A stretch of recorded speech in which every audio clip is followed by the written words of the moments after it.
భూకంపం తీవ్రతకు మయన్మార్ రాజధాని నేపిడాలో 1000 పడకల ఆసుపత్రి కుప్పకూలిపోయింది. మృతుల సంఖ్య క్రమంగా పెరుగుతోంది. అత్యధికంగా క్షతగాత్రులు ఇక్కడే ఉండొచ్చని అనుమానాలు వ్యక్తమవుతున్నాయి. దీంతో ఈ ప్రాంతంలో ఆందోళనకర పరిస్థితి నెలకొంది. మరోవైపు థాయిలాండ్ రాజధాని బ్యాంకాక్లో నిర్మాణంలో ఉన్న ఎత్తైన భవనం పేక మేడలా కుప్పకూలిపోయింది. ఈ ఘటనలో 3 మృతి చెందగా 90 మంది గల్లంతైనట్లు ఆ దేశ రక్షణ మంత్రి తెలిపారు.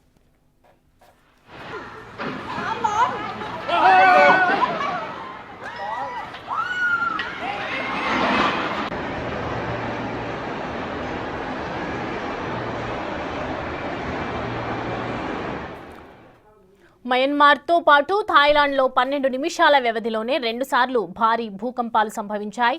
మయన్మార్, థాయిలాండ్ సహా చైనా, భారత్, వియత్నాం, తూర్పు ఆసియా దేశాల్లో 7.7, 6.4 తీవ్రతతో 2 భూకంపాలు సంభవించాయి.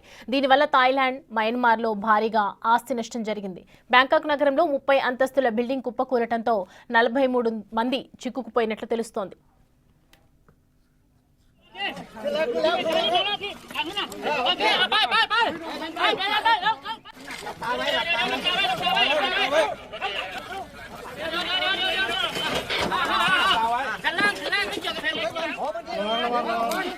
ไม่เป็นไรเดี๋ยวให้มานี่เลย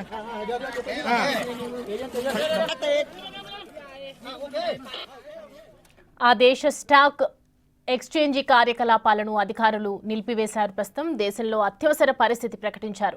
బ్యాంకాక్లో మెట్రో సేవలను కూడా నిలిపివేయడం జరిగింది. చైనాలోని యునాన్ ప్రావిన్స్లో కూడా తీవ్ర స్థాయిలోనే భూకంపం వచ్చింది. మేఘాలయ ఈస్ట్ గారో హిల్స్లో 4 తీవ్రతతో ప్రకంపనలు వచ్చాయి. బంగ్లాదేశ్లోనూ 7.3 తీవ్రతతో భూమి కంపించినట్లు తెలుస్తోంది.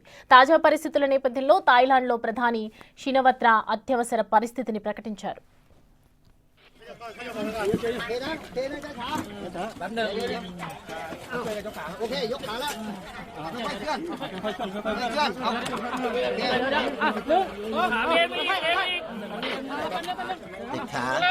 ติดขาหรือเปล่าติดขา